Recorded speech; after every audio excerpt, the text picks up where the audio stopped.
이번 시간에는 법제론의 마지막 시간으로 분야별 사회복지법에서 정신보건법에 대해서 핵심적으로 그리고 사회복지공동보건법 일별로 해서 끝내도록 하겠습니다.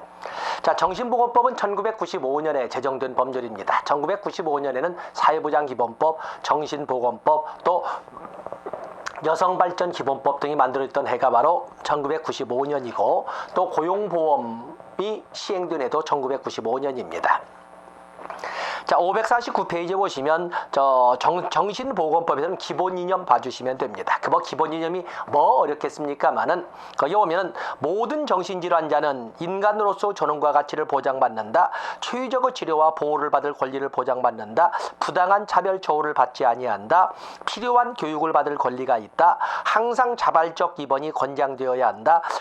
자유로이 의견 교환을 할 수 있도록 보장되어야 한다. 다 옳은 말 같습니다만은 특히 그 중에 5번 입원 치료가 필요한 정신질환자에 대해서는 항상 자발적 입원이 권장되어야 합니다. 항상 자발적, 반드시 부모의 동의를 얻어야 한다. 이게 틀린 겁니다. 항상 자발적 입원이 권장되어야 한다. 거기다 체크하시고, 다음에 거기 보면은 정신질환자의 개념도 우리가 전문적인 용어는 쓰지 않겠습니다만은 정신병, 인격장애, 알코올 및 약물 중독, 기타 비정신병적 정신장애를 가진 자를 정신질환자라고 합니다. 인격장애도 포함되어 있고 그리고 비정신병적 정신장애를 가진 자도 포함되어 있다는 것 같이 보시면서 정신보건시설은 세 가지가 있는데 정신의료시설, 보통 정신병원이라고 하는데 정신의료시설, 그리고 정신질환자 사회복지시설, 그리고 정신요양시설이 있습니다.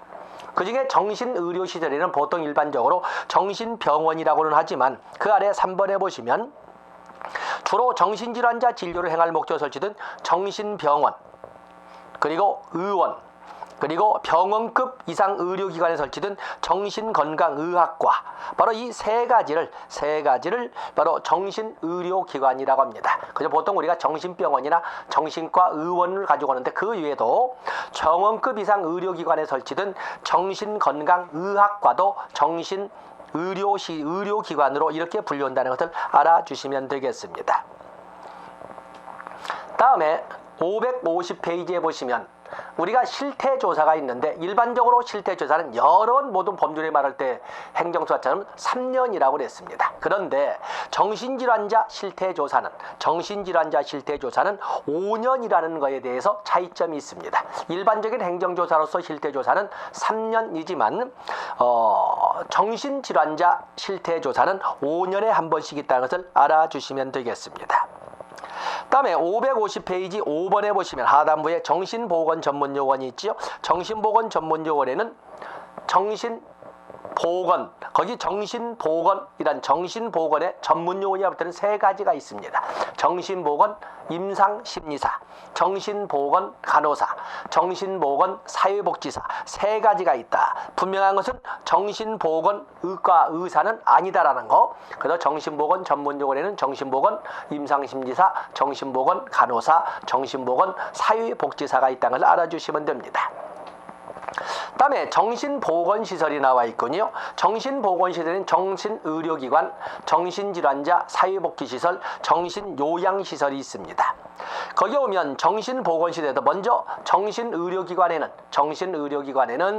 정신병원, 그리고 정신의원, 또 그런가 하면 병원급 정신의료기관에 설치된 정신의학과, 정신건강의학과가 바로 정신의료기관인데 그 중에 국공립정신병원, 정신병원은 국공립으로 보건복지부 장관이나 시도지사는 정신병원을 설치 운영하여야 한다.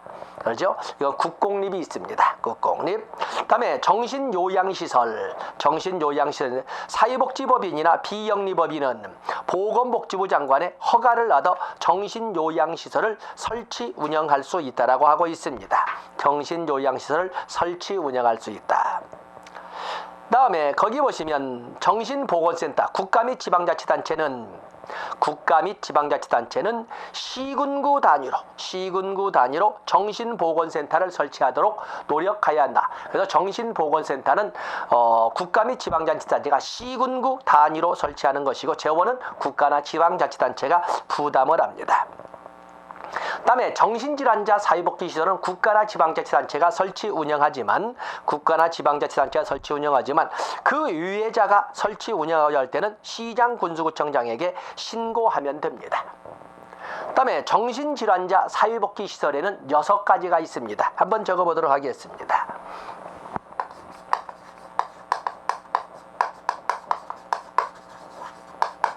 정신질환자 사회복지시설이 이렇게 있는데, 자, 여기에는 정신질환자에 대한 생활시설,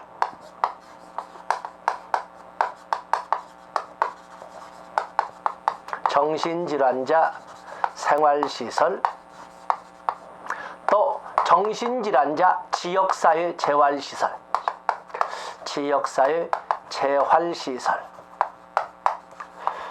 또 그런가 하면 정신질환자 직업재활시설,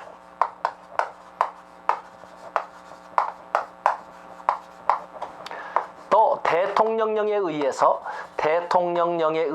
나와 있는 3가지가 있는데, 정신질환자가 만든 정신질환자에 대한 생산품 판매시설, 중독자 재활시설이 있으니까 중독자 재활시설부터 같이 해야 되는데, 그냥 생산품 판매시설, 또 그런가 하면 중독자 재활시설,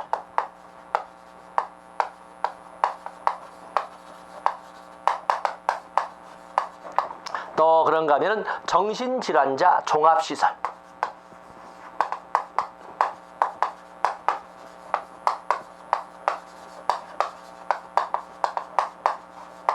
자, 이렇게 6가지가 존재를 합니다. 이것도 가져가시고, 어떤 시설은 가져가야 됩니다. 아동복지시설 3가지 아닌 거 있지요? 아동보호, 일시 보호시설이 있는데 뭐가 없다? 아동 단기보호시설 삭제, 아동 직업훈련시설 삭제, 아동복지관 삭제, 그래져 있지요? 그 다음에 장애인 복지시설, 장애인 거주시설, 장애인 지역사회재활시설, 장애인 직업재활시설, 장애인 의료재활시설, 그리고 대통령령에 관한 장애인 생산품 판매시설, 또 노인복지시설에 6가지가 있지요. 역시 노인 주거복지시설, 노인 의료복지시설, 노인 여가복지시설, 재가노인복지시설, 노인보호 전문기관과 노인 일자리 지원기관, 다 세부 내용도 같이 가지고 가셔야 되겠고, 또 그런가 하면은 여기는 한부모 가족시설에 모자가족, 부자가족, 미혼 모자가족 복지시설, 또 한부모 가족 일시보호 지원기관, 또 한부모 가족 복지상담소, 자, 이런 것도 우리가 꼭 가지고 가셔야 되겠지요. 그러면서 여기 나오는 정신질환자 사회복지시설에도 정신질환자 생활시설, 정신질환자 지역사회 재활시설, 정신질환자 직업재활시설, 그 대통령이 정한 중독자 재활시설, 생산품 판매시설, 정신질환자, 그리고 종합시설, 이렇게 이것도 시설은 꼭 가지고 가셔야 됩니다. 그리고 사회복지사업법에 의하면은 552페이지 사회복지사업법 보시면 알다시피 사회복지사업법에 보시면 뭐가 나와 있습니까? 사회복지시설은 3년에 1회 이상 평가하도록 되어 있는 것처럼 정신보건시설도 역시 3년마다 평가를 정신보건시설 평가 3년마다 실시해야 되고, 그 평가 결과를 공표하여야 합니다. 다음에 거기 보면은 보호가 나와 있는데, 보호 및 치료가 나와 있습니다. 정신보건법상 입원 후 종류,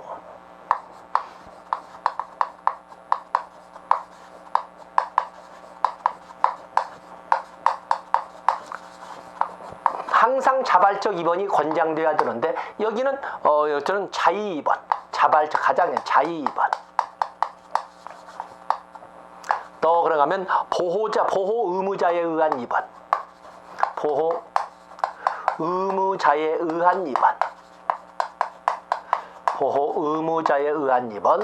또 그런가 하면은 시장군수구청장에 의한 구청장에 의한 입원, 에 의한 입원, 그리고 응급 입원, 이렇게 정신보건법상 입원 후 종류에는 4가지가 있다는 것을 해서 552, 553번에 2번 자의 입원, 3번 보호의무자의 입원, 오른쪽 페이지로 시장군수구청장에 의한 입원, 응급 입원 4가지가 존재를 하고 있습니다. 다음에 거기 보시면 555페이지에 보시면 비용 후 부담 및 징수가 있습니다. 국가 및 지방자치단체는 진단 및 치료에 소요되는 비용의 전부나 일부를 부담할 수 있다 해서 이 정신질환자 정신보건법에 대한 비용은 국가나 지방자치단체가 전부나 일부를 부담할 수 있다라고 규정을 하고 있습니다. 다음에 치매관리법이 있습니다. 치매관리법 2012년 이렇게 만든 것 같은데 하여튼 2002 치매관리법은 우리가 노인복지법에서 개념을 본 적이 있습니다만 치매라고 하는 것은 제일 밑에 줄 555페이지 가장 밑에 줄에 나와 있죠. 치매란 다양한 이유로 인한 556페이지 후천적인 다발성 장애를 말한다 해서 지능이 저하됨으로써 일상생활에 지장을 초래하는 후천적인 다발성 장애를 치매라고 한다는 걸 알아주시면 되겠습니다. 다음에 거기 보면은 국가 등의 의무에도 치매 관리에 대하여 많은 국가 등의 의무를 확대시키고 있다는 것을 알아주시면 되겠고, 치매 극복의 날을 9월 21일이라고 합니다. 9월 21일 치매 극복의 날이라고 합니다. 다음에 거기 보면은 국가치매관리위원회, 그래서 보건복지부 장관은 556페이지 보건복지부 장관은 종합교육 수립 및 치매 관련된 종합교육 수립 및 치매 관리에 관한 중요 사항을 심의하기 위하여 보건복지부 장관 소속하에 국가치매관리위원회를 둔다 이렇게 되어 있지요. 그리고 위원장은 보건복지부 차관이 된다라고 되어 있습니다. 다음에 다양한 것이 있는데 557페이지 하단부에 4번의 중앙치매센터와 치매상담센터가 나와 있습니다. 보건복지부 장관은 중앙치매센터를 운영할 수 있다 이렇게 되어 있지요. 중앙치매센터를 운영할 수 있고 그 중앙치매센터의 설치 운영을 병원급 의료기관에 위탁할 수 있다. 그런가 하면 558페이지로 넘어가 보시면 시도지사는 광역치매센터를 운영할 수 있고 역시 병원급 의료기관에 위탁할 수 있습니다. 그런가 하면은 시군구 단위에는 보건소에 치매 상담센터를 둡니다. 그 때문에 보건소에 시군구의 보건소에 치매 상담센터를 설치를 합니다. 또 치매 상담센터는 보건소에 설치를 합니다. 그래서 중앙치매센터, 그리고 광역치매센터, 그리고 치매 상담센터가 있습니다. 치매 상담센터는 시군구 보건소에 설치한다는 것을 알아주시면 되겠습니다. 다음에 사회복지 공동모금회법이 있습니다. 사회복지 공동모금회법은 1997년에 사회복지 공동모금법으로 만들어졌다가 1998년에 사회복지 공동모금회가 만들어지고 그리고 1999년에 법을 사회복지 공동모금회법으로 이렇게 이름만 바꾼 겁니다. 그래서 사회복지 공동모금회법이 나와 있는데 거기 보면 여러 가지가 있고 기본원칙을 보시면 기부하는 자의 기본원칙 체크하시고 기부하는 자의 의사에 반하여 기부금품을 모집하여서는 아니 된다. 당연하지요. 두 번째, 세 번째에서 특히 3번에 그 결과를 공개하여야 한다. 자, 그 정도 보시면 되겠습니다. 다음에 사회복지 공동모금회 설립이라고 하는 것은 정관을 작성하여 보건복지부 장관의 인가를 받아 등기함으로써 설립한다. 2번에 1번에 3번 나와 있죠. 정관을 작성하고 보건복지부 장관의 인가를 받아 등기함으로써 설립한다고 되어 있습니다. 등기사항이라는 거, 보건복지부 장관의 등기사항이라는 걸 알아주시면 됩니다. 그리고 가장 밑에 559페이지 가장 밑에 보면 분과실행위원회가 있는데 사회복지 공동모금회는 대표적인 업무 4가지를 먼저 분과실행위원회를 두어서 운영하고 있는데 거기에는 모금분과, 기획분과, 홍보분과, 모금분과, 그리고 배분분과, 실행위원회를 이렇게 운영하고 있습니다. 그래서 여러분들 559페이지 가장 밑에 줄 분과실행위원회 1번을 가지고 접근해 주시면 되겠습니다. 다음에 560페이지로 해서 4번의 지위가 나와 있죠. 지위는 시도 단위로 지위를 둔다. 그렇죠? 시도 단위. 여기는 독립법이 아닙니다. 그래서 복음의회, 사회복지 공동모금회 지역 단위, 사회복지 공동모금 사업을 관장하기 위하여 시도 단위로 지위를 둔다라고 되어 있습니다. 그리고 쭉 내려보시면 3번에 사회복지 공동모금회는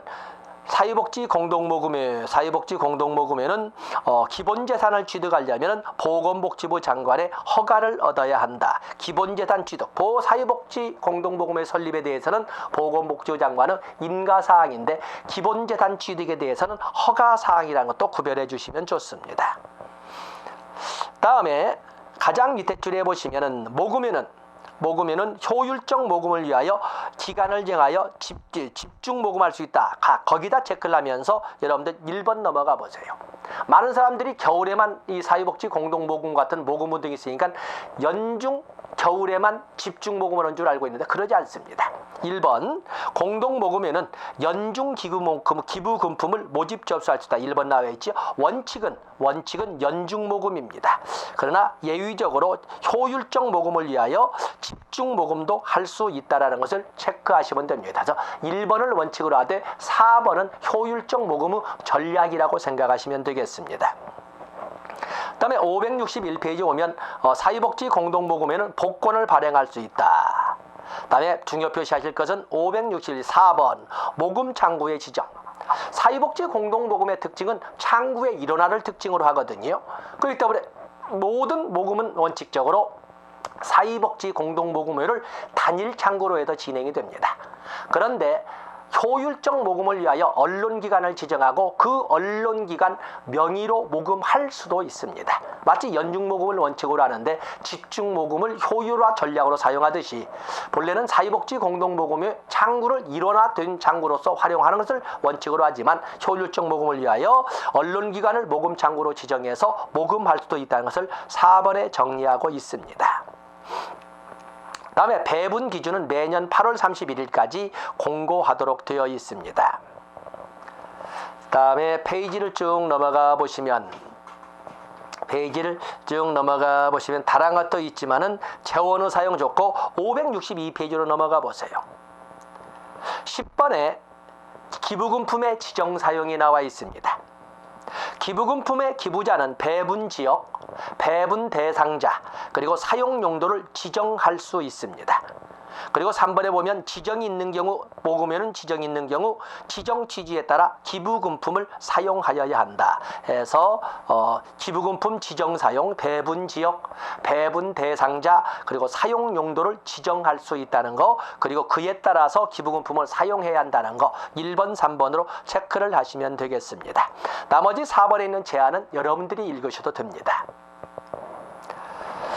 자, 이제는 저희 보면은 협동조합 기본법이 나와 있습니다. 협동조합 기본법이 나와 있는데, 자, 여기는 협동조합과 사회적 협동조합을 같이 해서 협동조합 기본법을 같이 정리를 했습니다. 물론 우리에게 필요한 것은 사회적 협동조합, 2012년에 사회적 기업 육성법이 만들어지고 했었는데 그에 대한 또 하나의 보조법으로 여기 협동조합 기본법을 통해서 사회적 협동조합에 대한 이런 세부 사항을 정리하고 있습니다.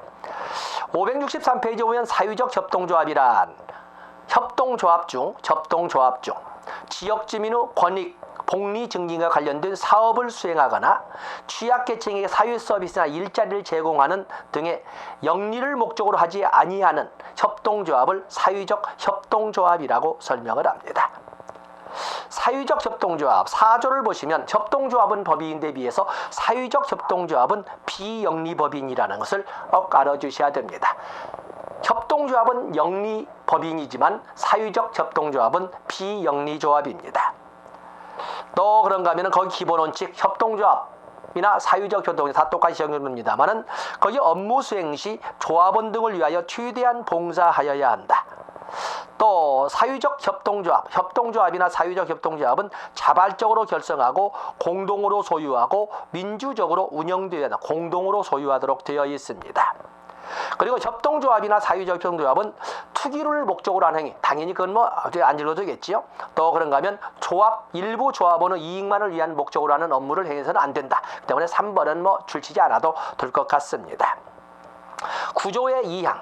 구조의 1항을 보시면 이 사유적 협동조합 등 협동조합이나 사유적 협동조합 등은 특정 정당을 반대하는 행위, 또 특정인을 당선되도록 하는 행위, 또는 당선되지 않도록 하는 행위, 정치 행위의 공직선거에 관여해서는 아니 됩니다. 다 돼 있죠? 다 좋습니다. 넘어가시고. 자, 넘어가 보시면 협동조합의 설립과는 달리 여러분들은 앞에는 협동조합에 대한 내용이니까 여러분들 564페이지는 무시해버리시고 565페이지 보세요. 565페이지에 보시면 거기 85조 사유적 협동조합의 설립 인가가 나와 있습니다. 사유적 협동조합을 설립하고자 할 적에는 5인 이상의 조합원 자격을 가진 자가 발기인이 되어 정관을 작성하고 창립총회의 의결을 거친 후 기획재정부 장관의 인가를 받아야 합니다. 거기 중요 표시하시고 여러분이 보더라도 출제 충분히 될 수가 있습니다. 사유적 협동조합의 설립은 5인 이상의 조합원 자격을 가진 자가 발기인이 되어 창립총회를 거치고 정관을 작성하고 창립총회를 거친 후 누구의 인가를 받는다? 기획재정부 장관의 인가를 받아야 합니다. 기획재정부 장관의 인가를 받아야 한다. 바로 거기 85조의 1항 반드시 가지고 가셔야 됩니다. 다음에 사유적 협동조합이 반드시 공개를 해야 될 96조의 사항이 566페이지에 나와 있습니다. 이건 뭐 특별하게 한 것은 정관과 규약, 또 총회, 이사회 의사록, 조합원 명부, 회계 장부, 기타 정관으로 정하는 사항은 반드시 공개하도록 되어 있습니다. 다음에 전문적 용어를 가지고 설명하지는 않는다 하더라도 거기 사유적 협동조합은 매 회계년도 결산 결과 잉여금이 있는 때에는 해당 회계년도 말 출자금 납입 총액의 3배가 될 때까지 잉여금의 30% 이상을 법정 적립금으로 적립하여야 한다. 자, 그런 정도에서 잉여금이 있을 적에는 해당 회계년도의 출자금의 총액, 납입 총액 3배가 될 때까지 이 남는 돈의 30% 이상을 법정 적립금으로 적립하여야 한다. 그 규정 봐주시면 되겠습니다. 다음에 설립인가의 취소 거기까지는 아니다 하더라도 거기 보시면 112조의 설립인가의 취소 2항은 좀 봐주셔야 돼요. 기획재정부 장관은 사유적 협동조합의 설립 인가를 취소하면 즉시 그 사실을 공고하여야 한다라는 것도 여러분들이 봐주시면 되겠습니다. 자, 나머지는 뭐냐면 거기에 위탁사무 또 유임사무이기 때문에 그 정도. 그래서 사유적 거기에 보시면 협동조합 기본법에 대해서 여러분들이 정리를 해 놓으시면 되겠습니다. 자, 이렇게 해서 뭐 보고 싶은 법이야 무수히 많겠습니다만은 출제 우리가 지금 100점 만점으로 성적순으로 몇 등까지 뽑는 것이 아니고 목표 점수는 있죠. 목표의 점수는 80점으로 하고 그래도 60점 이상이지만 적어도 우리는 80점까지 제가 이 고병갑이라는 사람이 1인 콘서트로 강의를 진행을 해서 80점까지 이끌어가기 위해서 좀 소소한 법까지 다 정리를 해 놓은 겁니다. 그래서 좀 무리하게 그런 강의를 한 듯 합니다만은 이 정도 가지고 가시면 여러분들께서는 합격하는 데는 전혀란 말을 넣어서 문제가 없을 걸로 이렇게 생각이 듭니다. 자, 여러분들 시험날까지 지금 이제 한 달이 싼뜻 남았는데 시험날까지 한 치의 빈틈없이 어쨌든 오늘만 이번만 또는 잠시만 이런 생각하지 마시고 1월 20일, 24시까지 마감을 짓고 21일, 22일 마지막 22일 이틀 동안에 오답 정리하고 그리고 23일 날 시험 보러 가시면 됩니다. 무조건 합격이십니다. 합격 기원하겠습니다. 고맙습니다.